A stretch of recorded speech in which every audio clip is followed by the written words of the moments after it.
Ça, c'est la Sécu. Elle a été créée en 1945. Au début, il y avait 3 branches, la maladie, la retraite et la famille. En 1946, la branche risque professionnel dédiée à la santé et à la sécurité au travail les rejoint. Elle existait depuis 1898. Son principe ?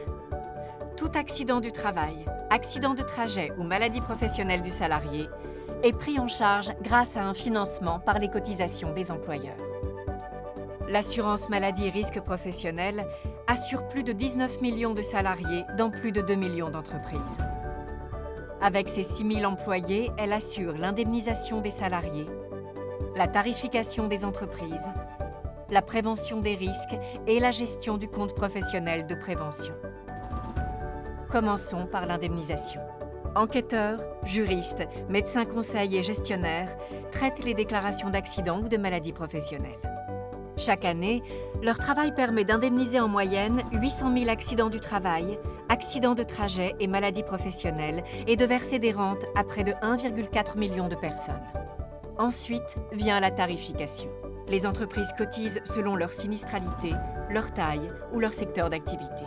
Son objectif ? Inciter les entreprises à réduire les risques professionnels. Les personnes dédiées à cette mission calculent et notifient le taux de cotisation aux entreprises. Qu'en est-il de la prévention ? Les ingénieurs conseils et contrôleurs de sécurité de l'assurance maladie risque professionnel peuvent exiger des entreprises toute mesure pour protéger leurs salariés. Ils élaborent et mettent en place des programmes pour réduire les risques dans les entreprises les plus concernées. Ils proposent des formations et ils attribuent des aides financières aux petites et moyennes entreprises pour les aider à investir dans la prévention des risques. Ces actions de prévention peuvent aussi s'adresser aux travailleurs indépendants pour préserver leur santé au travail.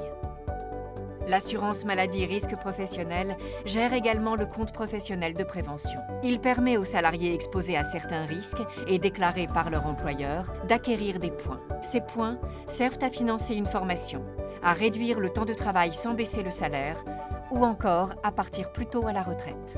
Comment tout cela s'organise ? Les organisations syndicales et patronales représentatives définissent les orientations de la branche en lien avec la Caisse nationale de l'assurance maladie qui pilote l'ensemble du dispositif. La branche risque professionnel s'appuie aussi sur 2 organismes. L'Institut national de recherche et de sécurité, INRS, opérateur de premier plan pour la prévention des accidents du travail et des maladies professionnelles, et Eurogip, en charge de l'action internationale de la branche. Pour le contact direct avec les entreprises et les salariés, c'est au niveau local que ça se passe. Les caisses régionales gèrent la prévention, la tarification et le compte professionnel de prévention. Les caisses primaires s'occupent de l'indemnisation en s'appuyant sur les médecins conseils du service médical de l'assurance maladie. Et en Outre-mer, tout se passe dans la même caisse. Grâce à ces missions complémentaires, l'assurance maladie risque professionnel maintient son équilibre financier et agit de manière efficace en partenariat avec les autres acteurs de la santé au travail, au bénéfice des salariés et des entreprises.